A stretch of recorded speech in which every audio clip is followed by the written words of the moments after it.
There are over 50 engines in Kerbal's space program, some game-breakingly good, some utterly terrible, and some you probably wouldn't even think of as engines at all.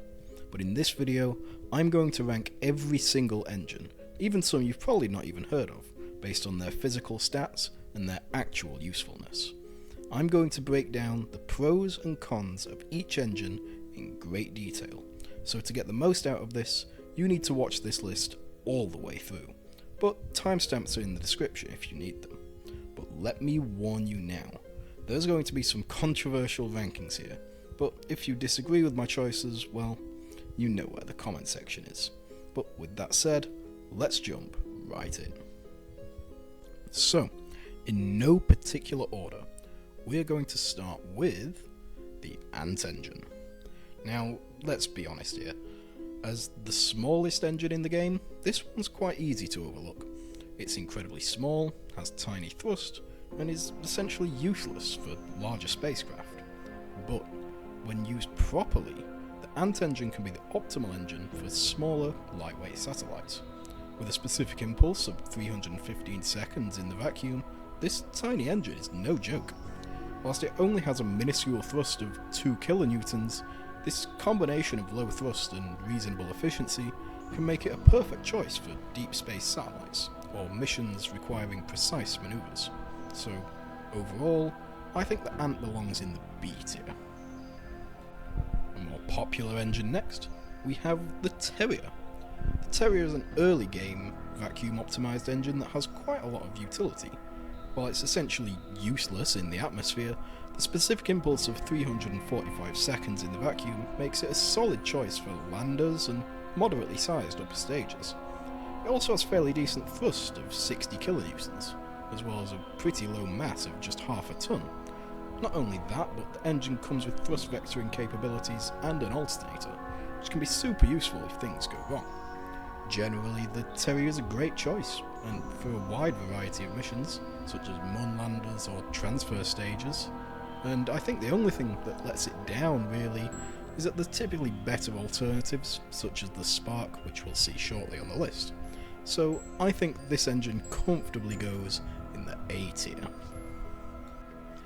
This next engine is the subject of many favourite engine debates. It's the Nerv. Also known as the nuclear engine, the Nerv is renowned for its insanely high efficiency, with a specific impulse of 800 seconds in the vacuum, making it the most efficient liquid-fueled engine in the game. One of the great things about this engine is that it doesn't require oxidizer of any kind, meaning that it is powered solely by liquid fuel. This means we can use jet fuel tanks to get more overall fuel per unit volume out of the rocket, further improving the efficiency of it. This does, however, come at a cost. The engine has a pretty low thrust of only 60 kilonewtons, which is the same as the Terrier. However, one key downside is its incredibly high mass of 3 tons, giving it one of the lowest thrust-to-weight ratios of all engines on the list. This, along with its absurdly long length, make it a questionable choice for landers and small vessels. But with that said, when it comes to larger spacecraft operating in deep space, where maximising delta V is a priority, the Nerv can be one of the best options available.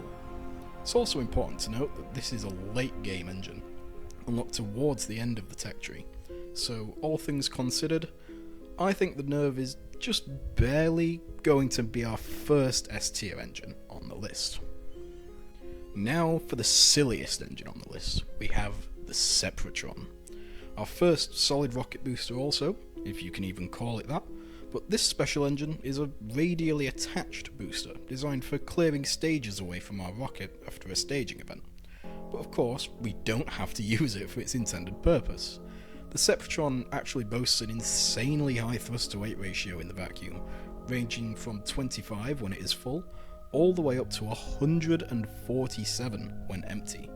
This means you can do some incredibly broken things with the Sepratron, but personally, I find it most useful for designing launch escape systems or rocket-assisted takeoffs with planes. Because of its versatility and the sheer amount of fun you can have with them, I think the Sepratron easily makes it into the S tier. Up next, we're going to look at the Cub. This one's quite a peculiar engine, and it's one that doesn't really see that much use. This radial attached engine is primarily designed to be used as a vernier engine, that is, to help with control and steering. The design is based off real-world Soviet boosters, making it essential if you're making replicas of such rockets.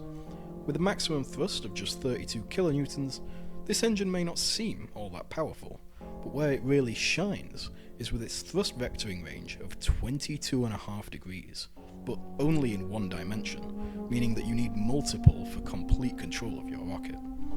This is what makes it great for controlling large rockets where the core engines don't have their own thrust vectoring capabilities. But with that said, the Cub is unlocked midway through the tech tree, and its practical uses are fairly limited, so because of this, I'm going to put this in the D tier. Now for an engine that doesn't live up to its name, we have the Reliant. This is an engine that we unlock fairly early on in the tech tree, and it makes a decent upgrade in comparison to the solid rocket motors that come before it. It works well as a sea-level engine for fairly small rockets with a maximum thrust of 240 kilonewtons, but the biggest downside here is that it lacks thrust vector control, making the Swivel, which we will look at next, a much better alternative in most cases.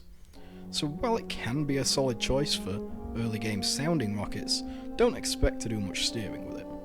On the plus side, however, the Reliant is fairly lightweight at only 1.25 tons, and with a maximum specific impulse of 310 seconds in the vacuum, it can have certain uses in the late game, such as for Eve or Tylo landers, although there are often better alternatives, so I'm going to place it in the C tier.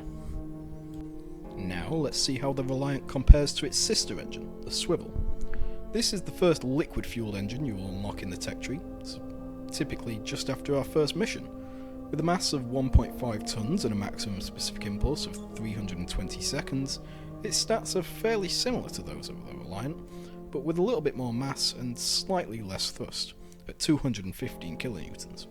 However, the biggest difference between the Swivel and the Reliant is that the Swivel, true to its name, has thrust vectoring capabilities, which make it much better at controlling rockets than the Reliant.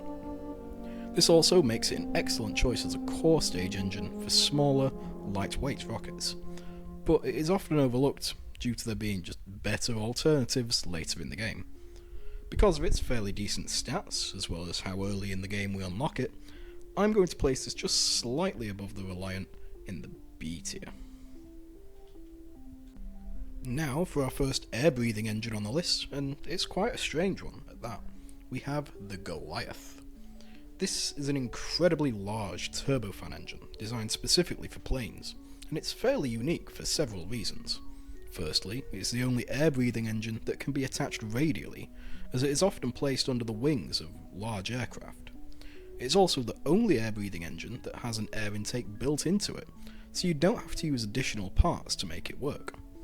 The Goliath earns its name not just due to its size and mass, but also its raw power, with a maximum thrust of 360 kilonewtons. While all of this sounds good, it does come with some significant drawbacks. As with all air-breathing engines, it can only be used in the atmospheres of Kerbal or Leith. Worse still, it is optimised only for subsonic flight, meaning that your journey is probably going to take quite a while.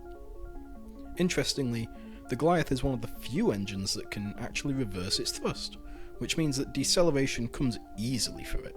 Not that you'll be travelling particularly quickly anyway. One final note on this engine is that it is by far the most efficient engine in the game in regards to maximum specific impulse, coming in at a whopping 12,600 seconds. If only it could be used in space. All things considered, while it's a pretty good choice for large subsonic aircraft, it sees no practical use outside of this niche, so I'm going to place the Goliath in the D tier. Next on our list is a classic, the Hammer. This solid rocket booster is unlocked very early on in the tech tree, and provides a decent upgrade to the Flea booster that we start out with, as we'll soon see.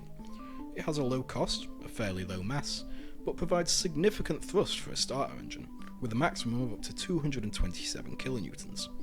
Like with all solid rocket motors, the biggest downside is that it can't be shut off once ignited. It has a maximum specific impulse of only 195 seconds, but this engine is built for raw power, not efficiency. Other than that, there isn't really much to complain about here. When used properly as a booster, it works well at getting small to medium sized rockets off the ground.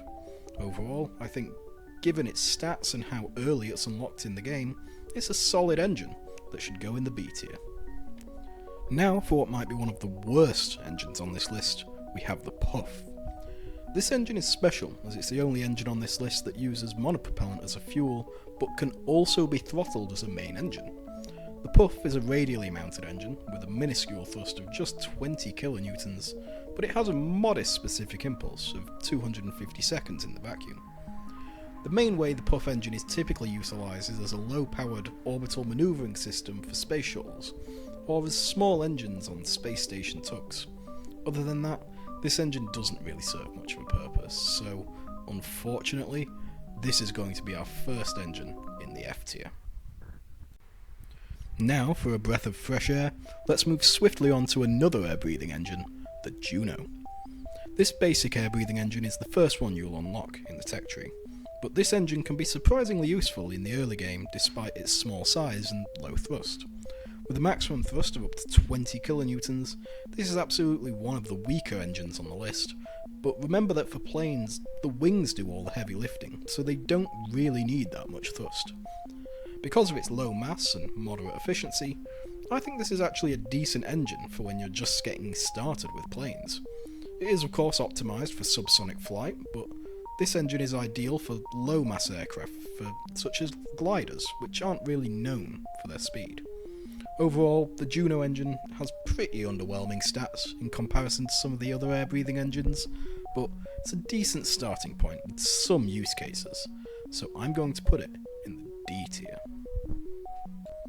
Next, we have an engine that you should only really use once or twice. It's the Flea.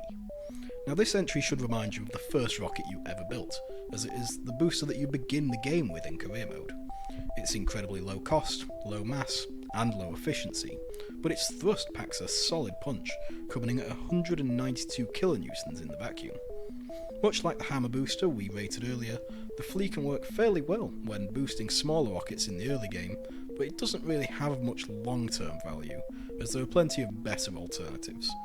Given its similar but significantly weaker stats in comparison to the hammer, I think the Flea gets a D. Now for our first truly controversial engine on this list, it's the Dawn. Now, anyone who's watched this channel long enough will know that I absolutely love this engine, but I know there'll be plenty of people out there who would immediately throw this one straight into the F tier, so let's just try to look at the facts. The Dawn, also known as the Ion engine, is a unique engine, in that it's not propelled by liquid or solid fuel or even monopropellant, but by xenon gas, consuming electricity in the process. For its size, the Dawn has a very high mass of 0.25 tons, and with a thrust of 2 kilonewtons, this is the lowest thrust-to-weight ratio engine in the game. However, what it lacks in thrust, it makes up for with extreme efficiency.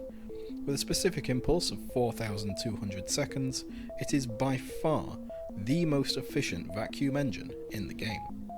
This does of course come with some downsides.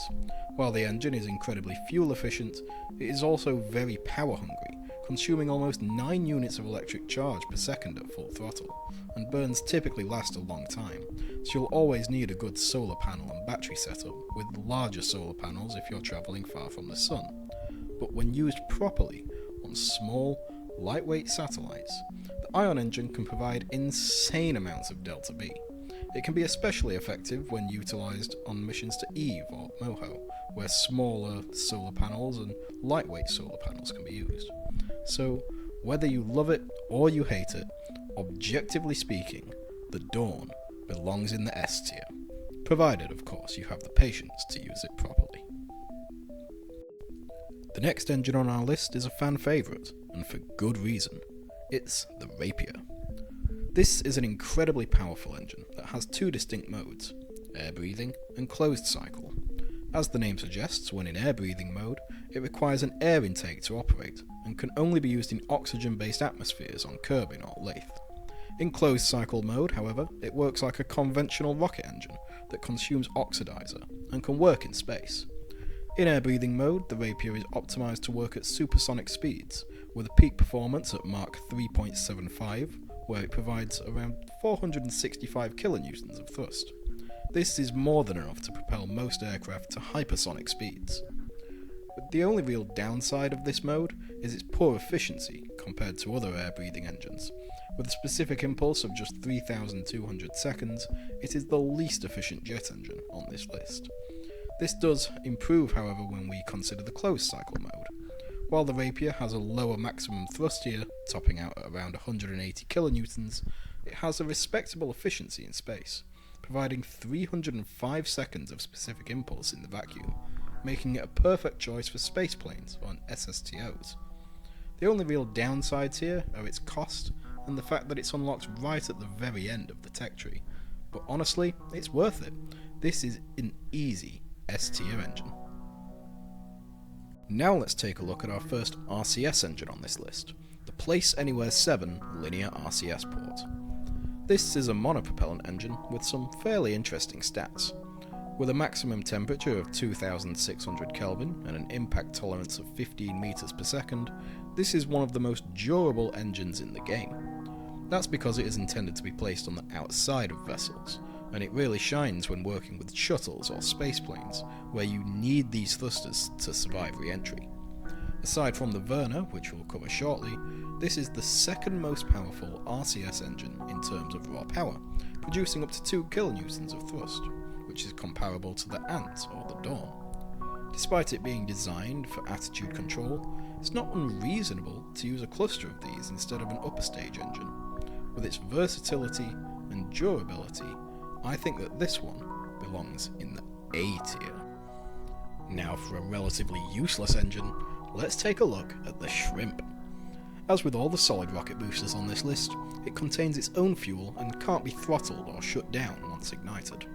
The Shrimp, however, has a fairly decent upgrade in efficiency to the boosters like the Hammer or the Flea, but it's limited by its small thrust. However, it makes up for this with a relatively long burn time of roughly 47 seconds, over twice that of the Hammer. The Shrimp can produce up to 30 kilonewtons of thrust, which, while far from the least powerful engine on this list, is pretty laughable for a solid rocket booster. But it can be a nice addition when making realistic looking replica rockets, so with its underwhelming stats and limited use cases, I'm happy putting the Shrimp in the D tier. Now, do you remember earlier when I said that there are many good alternatives to the Terrier? This next engine is the prime example of that. It's the Spark. Now, this is an engine that I generally think is seriously underrated and underutilised by most players, where they instead opt to use a Terrier due to its high thrust and specific impulse. However, despite the Spark having a lower specific impulse than the Terrier at just 320 seconds, and a thrust of only 20 kilonewtons, it really shines as an upper stage engine thanks to its incredibly low mass of just 0.13 tons. This decreased mass often makes it more efficient to use than the Terrier, as you can squeeze more delta V out of it from the same amount of fuel, even with its reduced specific impulse. It also serves nicely as a small but powerful engine for deep space probes, or even lightweight landers in lower gravity environments. There's honestly very little to complain about with the Spark, other than its low thrust limiting its use to smaller spacecraft. So while it is tempting to put this in the S tier, I'm going to put it alongside the Terrier in the A tier. This next engine is a must-have for reusable rockets. It's the Vernor engine. This RCS engine is unique in that instead of consuming monopropellant, it uses liquid fuel and oxidizer instead. Other than the different propellant type, it works similarly to the linear RCS ports in that it thrusts in a single direction to help you control your rocket. The Vernor is the most powerful RCS engine by far, producing a whopping 12 kilonewtons of thrust, making it an ideal choice for controlling much larger vessels, such as reusable boosters. Interestingly, the Vernor engine also has the highest vacuum-specific impulse of all the RCS engines at 260 seconds, as opposed to the usual 240 seconds. This is also true in the atmosphere, where its specific impulse drops to 140 seconds, instead of the typical 100 seconds for other RCS engines. With stats like these, it's hard to put the Vernor engine anywhere other than the S tier. Next up we have the Thud. This is a powerful radially attached engine that works nicely for landers, sky cranes, and orbital manoeuvring systems. While it has a relatively low thrust of 120 kilonewtons, it has a low mass of just 0.9 tons. Its efficiency isn't bad either, with a specific impulse of 305 seconds in the vacuum, or 275 seconds at sea level on Kerbin. It can be a solid choice to add extra thrust to a launch stage or for an atmospheric lander. While it doesn't have an alternator to produce electricity, it does have a respectable thrust vectoring range of up to 8 degrees, making it great for controlling landers or sky cranes, which is where this engine really shines. All things considered, the Thud is a good, dependable engine, but there are usually better options, so it's going in the B tier. Now there's a good chance the next engine on our list is your favourite. It's the Mainsail. This is one of the larger, more powerful engines in the game, making an excellent choice for heavy lift launch stages carrying large payloads. With a thrust of up to 1.5 meganewtons and a mass of just 6 tons, it's easy to see why the Mainsail is a lot of people's favourite engine. Even though it's a sea level optimised engine, it boasts a surprising 310 seconds of specific impulse in the vacuum, which can make it viable as an upper stage engine for the largest rockets, despite it typically being a main launcher engine. There aren't many downsides to this engine, just maybe its high cost of 13 grand in career mode, but considering how early on in the tech tree we unlock it, it is absolutely worth it. The Mainsail is easily an S tier engine. Now this next engine is usually overlooked, but let's try to give it a fair shot. It's the Kodiak. This engine has very similar stats to the Reliant, which we discussed earlier, only with slightly more thrust and a higher efficiency in the atmosphere. Much like the Reliant, it doesn't have thrust vectoring control, but it does have an alternator, which is always a nice bonus. The Kodiak's design makes it a must-have engine when building replicas of Soviet-style rockets, along with the FLC-1000 fuel tank, which, for some reason or another, we'll see later on this list. Since the Kodiak is unlocked much later in the tech tree, in the same node as the Mainsail, despite having similar stats to the Reliant, I think this engine just barely scrapes into the C tier. Let's go back to the air-breathing engines now and look at the Wheesley. Like all air-breathing engines, its use is limited to Kerbal and Lathe, but this engine is a nice step up from the Juno we discussed earlier, offering 6 times as much thrust at 120 kilonewtons. It's also significantly improved efficiency, with a specific impulse of 10,500 seconds, making it good for long-duration flights. Similar to the Goliath, the Wheesley is one of the few engines capable of reversing its thrust, making deceleration a breeze, as well as allowing for some unconventional designs. The biggest drawback to this jet engine is that, again, like the Juno and the Goliath, it is optimised for subsonic flight, so unless you're prepared for your flight to take a while, don't use this engine. Since it can be used, however, in early game contracts and is generally an alright engine for planes, I'm going to put it in the C tier. Now for one of the most useless engines on our list, the Place Anywhere 1 linear RCS port. This is the smallest engine in the game, and it works exactly the same way the Place Anywhere 7 port does, just scaled down. As such, it provides significantly less thrust, a mere 200 newtons, which can't really move anything substantial. Because it lacks the versatility that makes the larger linear port so effective, this engine is only really useful for the smallest satellites, performing very precise manoeuvres, so this one unfortunately goes in the F tier. Now for one of the most popular engines in the game, let's rate the Vector. This small but powerful liquid fuel engine is well known for its immense thrust of up to 1 meganewton, making it capable of lifting incredibly heavy rockets, despite its small size. With a specific impulse of 295 seconds at sea level on Kerbin, this engine is a great choice for EVA landers, where high thrust, decent efficiency, and compact design all need to be factored in. Where this engine really shines is its impressive thrust vectoring range of 10.5 degrees, making it a go-to choice for shuttles and launchers without fins. With a mass of 4 tons, it is the heaviest engine of this size, but in most cases, it's worth it for the insane amount of thrust that it provides. The only real downside to this engine is that there are generally better alternatives that do similar jobs, such as the Mammoth, as we'll see later on. So I'm going to put this in the A tier. Now for an engine you absolutely wouldn't even count as an engine, it's the Mk1-3 Command Pod. Now, you're probably wondering why this is even on the list. It's a command pod, after all. But the fact is, this command pod has several fully functional linear RCS ports built into it, which technically makes it an engine. These ports have a maximum thrust of 1 kN and a specific impulse of 240 seconds, which is standard for monopropellant thrusters. The pod also contains 30 units of monopropellant built into it, so you don't necessarily need to add monopropellant tanks, even though you probably should. Realistically though, you're not going to be using your command pod as an engine, unless the only alternative is to get out and push, so overall it's pretty much useless, so it's going in the F tier. This next engine is one that is always used incorrectly by a lot of players, but it's a fan favourite all the same. It's the Wolfhound. And it's easy to see why this is a well-liked vacuum engine. With a specific impulse of 380 seconds, it is the most efficient conventional rocket engine in the game. However, this is offset by its high mass. At 3.3 tons, it is one of the heavier engines for its size. For this reason, despite its high efficiency, it's usually a wiser choice to go with alternatives such as the Poodle or the Cheetah, at the cost of reduced thrust. However, when the overall mass of your vessel is incredibly large, this engine really shines. The Wolfhound does have a decent performance.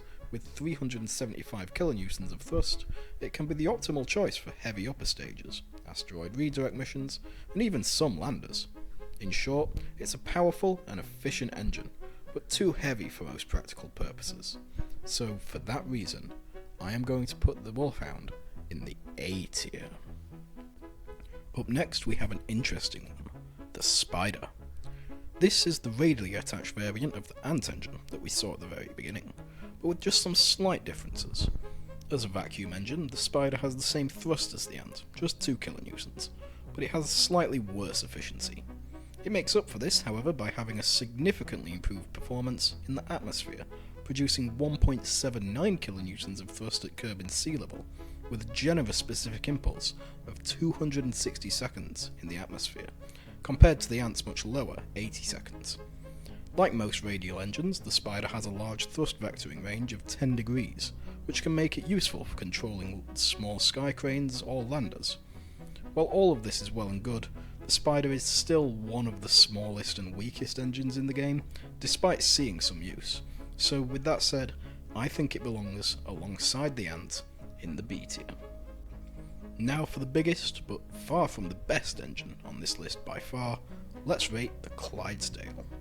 This is the largest and heaviest solid rocket booster of the bunch, weighing in at 144 tons when fully fueled. This heavy duty booster has a variety of practical uses, primarily as a radial booster for the biggest rockets, but due to its size, it can also serve as its own core stage too. It has a maximum thrust of up to 3.3 meganewtons, making it one of the more powerful engines on this list. Unlike most solid rocket boosters, the Clydesdale also has thrust vectoring, albeit limited only to 1 degree, allowing for minimal control. The biggest issue with the Clydesdale is that it is often too large to serve much practical purpose, but overall it's a fairly capable engine, although there are usually better choices unless your rocket is truly massive. So, all things considered, I'm placing it in the C tier. On the complete opposite end of the solid rocket booster spectrum, we have the Mite. This tiny solid rocket booster is comparable to the Shrimp, but with less than half the mass, half the thrust, and slightly worse efficiency. The only real uses I've found for this one are for solid fueled upper stages, which I wouldn't recommend, or by using it as an oversized Sepratron for massive rockets. Other than that, the Mite is practically useless as an actual booster, especially when there are significantly better alternatives unlocked earlier in the tech tree, so unfortunately the Mite has to go in the F tier. Now for the most useful, versatile engine on this list, let's take a look at the RV-105. This is the standard RCS block that you'll find yourself attaching to most rockets. It comes with 4 nozzles for multi-directional thrust, and even has variants with 2, 3 or 5 nozzles.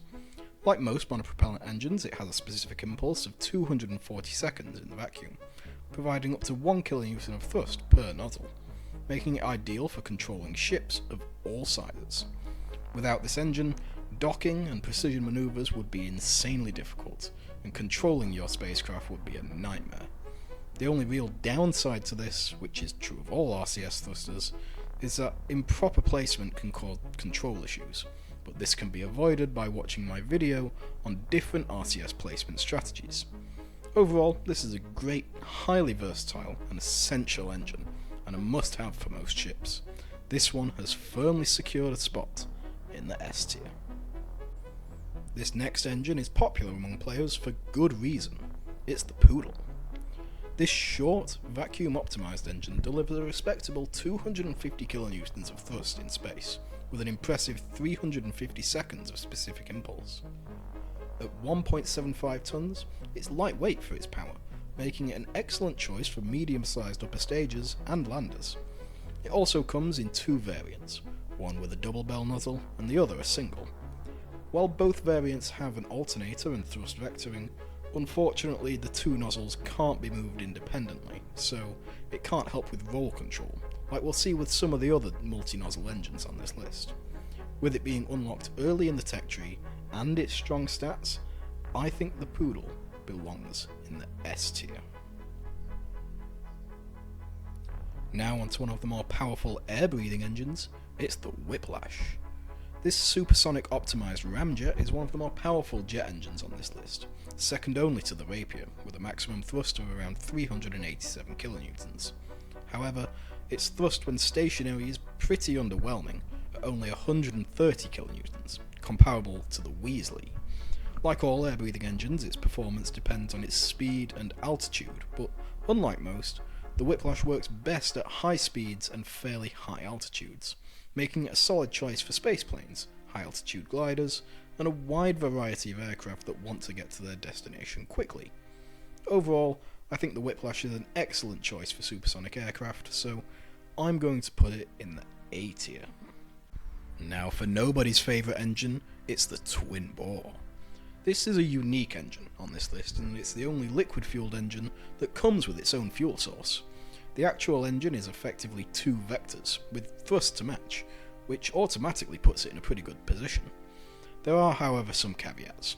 Firstly, the thrust vectoring range is much lower than the original vector, just 1.5 degrees, but the 2 nozzles can gimbal independently, meaning this engine can be used for roll control, something the Poodle, which we saw a few moments ago, couldn't do. Because the Twin Boar comes with its own fuel, it can work very nicely as a core stage for medium-sized rockets, or as a radial booster for very large ones. However, because of its large size and integrated design, it's often more practical to just use separate fuel tanks and engines, but generally it's definitely not a bad engine, and it does see some use, so I'm going to place it in the B tier. Next up is the Thoroughbred Solid Rocket Booster. This booster is very similar to the Clydesdale, but with roughly half of its mass and thrust. As a large solid rocket booster, it can work nicely as a core stage, or as a booster for very large rockets. Burning for just under 80 seconds, this booster is usually more than enough to get vehicles well on their way to space. The Thoroughbred has twice the thrust vectoring range of the Clydesdale, coming at 2 degrees, making it easier to control in flight. As it is unlocked midway through the tech tree, it can certainly come in handy in the early game, but there are usually better engines for the task. So while it's certainly not a bad engine, it's also nothing special either, so I'm putting it in the C tier. Next we have another overpowered engine, it's the Rhino. This is one of the larger engines that we'll cover today, With a hefty mass of 9 tons and a maximum thrust of 2 meganewtons, the Rhino works nicely as both a core stage and upper stage engine for very large rockets. It also has an impressive 340 seconds of specific impulse in the vacuum, which can make it a great choice for asteroid redirect missions or transporting large colony ships or stations. The Rhino is decent at controlling rockets during flight too, with a generous thrust vectoring range of 4 degrees. However, because of its very large size and mass, it's only really going to see use in the largest of rockets. But other than that, with its exceptional thrust and efficiency, it's pretty difficult to find anything bad to say about this engine, so I'm putting the Rhino in the A tier. Now for the smaller sibling of the standard RCS block, let's now rate the RV-1X. This one is essentially a small copy of the larger RCS block with much lower power, but the same level of efficiency. It operates in the same way as its big brother, in that it has multiple nozzles that can fire in different directions simultaneously, as well as having the 2, 3 and 5 nozzle variants. But with a thrust output of just 100 newtons, or 0.1 kilonewtons, this RCS block only really sees use on the smallest of vessels, or on missions where very precise control is needed, and delta V needs to be maximised. Overall, it's not a bad RCS engine, just a bit underpowered, with some use cases, so I'm going to pop it in the C tier. Now for the Mainsail's smaller sibling, we have the Skipper. But personally, I prefer to think of the Skipper as being more closely related to the Rhino. This is because of its versatility. It works well for launchers, middle stages and upper stage engines. It has a maximum thrust of 650 kilonewtons, which is just under half that of the Mainsail, but because of its fairly high mass of 3 tons, its thrust to weight ratio takes a hit. It has a decent vacuum specific impulse, clocking in at 320 seconds, meaning it isn't unreasonable to use it in space when you need the extra thrust. However, I feel like there are typically better engine choices, such as the Poodle, Mainsail or Rhino, depending on the task, so I'm going to put the Skipper in the C tier. Now here's an engine you probably didn't expect to see on the list. It's the Launch Escape System. This solid rocket motor is designed to be placed on top of command pods to help the crew return safely when things go wrong during a launch. And it does a decent job of it too. With an impressive thrust of up to 750 kilonewtons, your command pod will fly far away from the main body of your rocket in under a second. Outside of this, the Launch Escape System provides very limited practical use, unless you're intentionally building silly things, and it only really comes in one size, which fits on the larger command pods comfortably. Though it has undoubtedly saved countless Kerbal lives over the years, because of its extremely limited utility, I'm going to put the Launch Escape System in the D tier. Now for a generally underrated engine that I think many players overlook, let's rate the Bobcat. This double nozzle liquid fuel engine is an excellent choice for launching small to medium sized rockets. It's optimised for this role with a specific impulse of 290 seconds at Kerbin's sea level, making it one of the more efficient early game engines. It also has a respectable thrust of up to 400 kilonewtons and a mass of just 2 tons, giving it a decent thrust to weight ratio of over 20. The Bobcat has an alternator included and a thrust vectoring range of up to 5 degrees, and like many other multi-nozzle engines, each nozzle can gimbal individually to allow for roll control. While its practical use is really only limited to launching medium-sized rockets, it's certainly a reliable choice for that role, so the Bobcat makes it into the A tier. This next engine is one of the most underutilised on this list. It's the Twitch. This is another small, radially attached engine that has a fairly wide variety of uses. It has a moderate thrust of up to 16 kilonewtons, but is usually placed in symmetry mode, making the total thrust grow quickly. It doesn't have particularly bad efficiency either. With a maximum specific impulse of 290 seconds, this can be a particularly good choice for smaller landers, sky cranes or space station tugs. Like most radially attached engines, it has a wide thrust vectoring range of up to 8 degrees, allowing for decent control. In summary, the Twitch is a reliable engine with a lot of practical uses, so I am going to put it in the A tier. Now for a rating I think might upset some of you. Let's look at the Kickback. This long, skinny booster is a great addition to shuttles or SLS style launchers. Unlike some of the other large boosters, however, I generally don't like using the Kickback as a standalone core stage, as it's often just too long and not powerful enough on its own for that role. But with its thrust going up to 670 kilonewtons, it does a nice job of getting larger rockets off the pad. However, because of its particularly large mass of 24 tons when fully fueled, this booster has one of the lowest thrust to weight ratios of all boosters. It also lacks thrust vectoring too, making it difficult to control. So generally I just think there are better options when it comes to solid rocket boosters, so I'm going to put the Kickback in the D tier. This next engine is a must-have for any fighter jet build. It's the Panther, which is our last jet engine on this list. This powerful supersonic engine is a first-line choice when designing high-speed, highly manoeuvrable aircraft. This engine comes with two distinct modes, dry and wet, both of which are air-breathing, unlike the Rapier. In its dry mode, its performance is comparable to the Wheesley, offering just under 108 kilonewtons at Mach 1.75, but when at rest, this is reduced to just 85 kilonewtons. When in wet mode, the engine performs much more like a Whiplash, producing up to 220 kilonewtons of thrust at the cost of significantly reduced efficiency, but this mode works well for getting jets up to supersonic speeds. Where this engine shines, however, is with its thrust vectoring range of 10 degrees, making it a must-have for aircraft where manoeuvrability is a priority. So with its decent stats, versatility, and practical applications, the Panther earns an A tier rating. Next up we have one of the few actually good solid rocket boosters. It's the Thumper. The Thumper is an incredibly versatile solid rocket booster, which is used primarily for helping medium to large size rockets get off the pad. It delivers a maximum thrust of 300 kilonewtons with a wet mass of 7.65 tons, giving it one of the higher thrust to weight ratios among boosters in this list. I also like to use this booster as a core stage for smaller rockets too, but its lack of thrust vectoring means that fins are a necessity to keep it under control. The Thumper is unlocked very early on in the tech tree, making it a great choice for early game starter rockets, but it also sees plenty of use in the larger late game rockets too, so thanks to its strong stats and early game availability, I think the Thumper goes in the A tier. In contrast to that beastie booster, let's now look at an even bigger one, the Pollux. This is a heavy-duty solid rocket booster that works nicely for a wide range of rocket designs. Weighing in at 8 tons and delivering a thrust of up to 1.3 meganewtons, the Pollux can be a decent standalone core stage, but it's generally more effective as a radial booster for large rockets.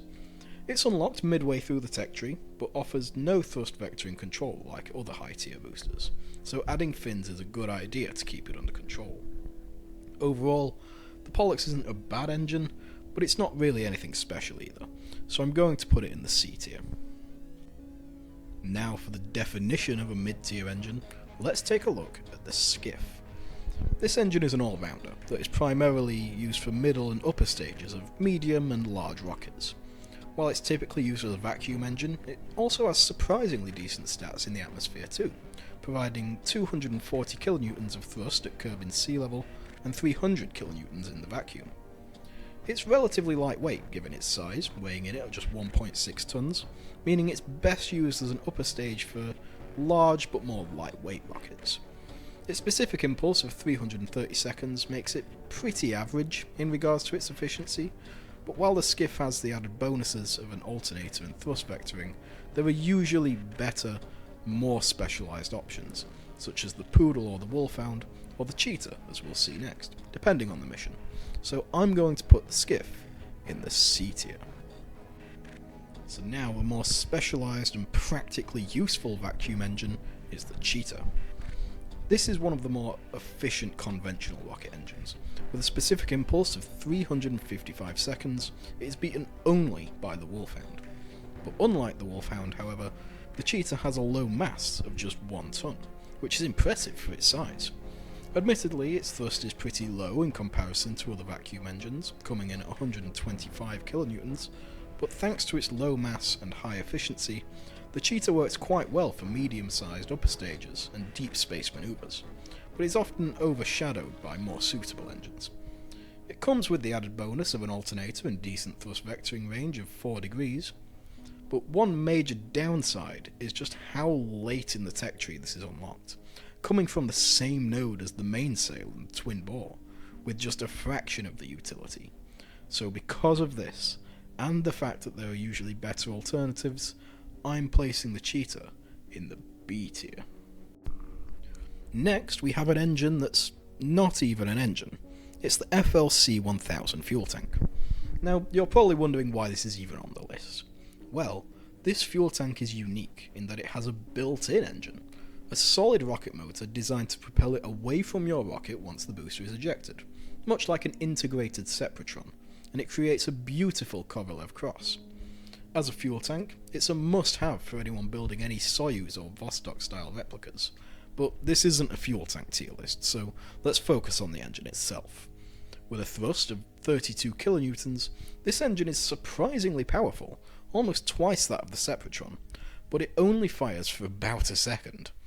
Outside of detaching boosters, it virtually has no practical use. While it technically has a decent thrust-to-weight ratio when the tank is empty, the burn time is simply too short for anything meaningful. Regardless, this would not be a complete list without including it, but this one definitely goes in the F tier. Now for the big boy. It's the Mammoth. This is the heaviest, most expensive, most powerful liquid fuel engine in the game, weighing in at a hefty 15 tons and producing up to 4 meganewtons of thrust. The Mammoth is essentially 4 vector engines strapped together in an SLS style configuration, making it a must-have for replica builds. Despite this, it somehow costs and weighs less than 4 individual vectors. However, it lacks their extreme thrust vectoring ability, with a range of only 2 degrees, though each nozzle can gimbal independently. With its unmatched power, the engine is an excellent choice for launching incredibly large rockets. The only real downside to the Mammoth is that it's a dedicated launcher engine, so there isn't an attachment node on the bottom of it, so you'll only be placing it on the very bottom of your rockets. But because of its remarkable performance, comparatively low cost and mass, I'm going to rate the Mammoth slightly higher than the single vector, placing it in the S tier. Now, for the Mainsail's younger, more attractive sister, it's the Mastodon. This engine is comparable to the Mainsail, only with marginally less thrust and significantly less mass, weighing in at 5 tons and with a thruster up to 1.35 meganewtons. It's one of the highest thrust-to-weight ratio engines in the game. This makes it a perfect choice for heavy launch vehicles carrying large payloads. It serves nicely as a middle stage for larger rockets too. With a specific impulse of up to 305 seconds in the vacuum, the Mastodon is a solid all-rounder. It has a respectable 5 degrees of thrust vector control, as well as an alternator, which is always great to have. Also, the Mastodon counts as a radially mounted engine, making it easy to cluster multiple engines on a single launch stage for extremely large rockets. The Mastodon, despite having a lower power than the Mainsail, is unlocked later on in the tech tree, but other than that, it's genuinely hard to find anything bad to say about this engine, so I think it comfortably belongs in the S tier. Now for one of my personal favourites, we have the Dart. Also known as the Aerospike, this is a fairly unique liquid fuel engine with a distinctive spike design. The Dart is a fantastic all-rounder, boasting the highest efficiency of any rocket engine in the atmosphere, with 290 seconds of specific impulse at Kerbin's sea level, rising to 340 seconds in the vacuum. This makes it an excellent choice for spaceplanes. Admittedly, its thrust is somewhat on the low side, even for its size, with a maximum of 180 kilonewtons in space, but this can be compensated for by just using multiple of them. It lacks a gimbal for thrust vectoring, but it does come with an alternator, which can come in useful. The length of this engine is also very short for its size, which makes it great for missions where engine length needs to be considered, such as landers. For this reason, the Dart is often a go-to choice for EVE landers and return missions. The only downside to the Aerospike is it's unlocked towards the end of the tech tree, but for good reason. An engine this powerful early on in the game would be completely broken on a starter rocket, so all things considered, the Dart is an excellent choice with a wide variety of applications, earning it a firm spot in the S tier. Next, an engine that has saved countless missions from being completely stranded, the EVA Jetpack. If you're ever stuck in an orbit, it's often a viable option to just get out and push your spacecraft. The EVA Jetpack provides around 270 newtons of thrust, which is pretty measly when it comes to moving full spacecraft. However, when used to just propel an individual Kerbal, the jetpack can be an incredibly useful tool in low gravity environments. As the fuel fully replenishes whenever a Kerbal enters a command pod, it also technically has unlimited delta V, but a single charge can provide up to 600 meters per second for Kerbals. This makes it a fun, useful, albeit incredibly slow way of moving your vessel through space, so I'm going to put it in the A tier. Now for the one you've been waiting for from the very start, we have the Mystery Engine. I can finally reveal that this engine is just 2 docking ports. Also known as a Kraken drive, this engine works not by burning propellant, but by violating Newton's third law entirely. There are many different ways to make them, but the most conventional Kraken drive is made by placing 2 magnetic docking ports facing towards each other, then turning the magnetic force on one of them down to 0, which creates a net force on the craft, effectively generating thrust from nothing. This means it is capable of achieving infinite delta V, making even the most difficult missions such as a Duel 5 or an EVE return absolutely trivial. If you want to learn how to build a Kraken drive, make sure to check out my tutorial videos, which explain the build process fully. However, with its simplicity and effectiveness, and the mere fact that it violates the laws of physics, the Kraken drive belongs nowhere other than the S tier. And with that physics-defying exploit built from just 2 docking ports, that rounds off the complete KSP engine tier list.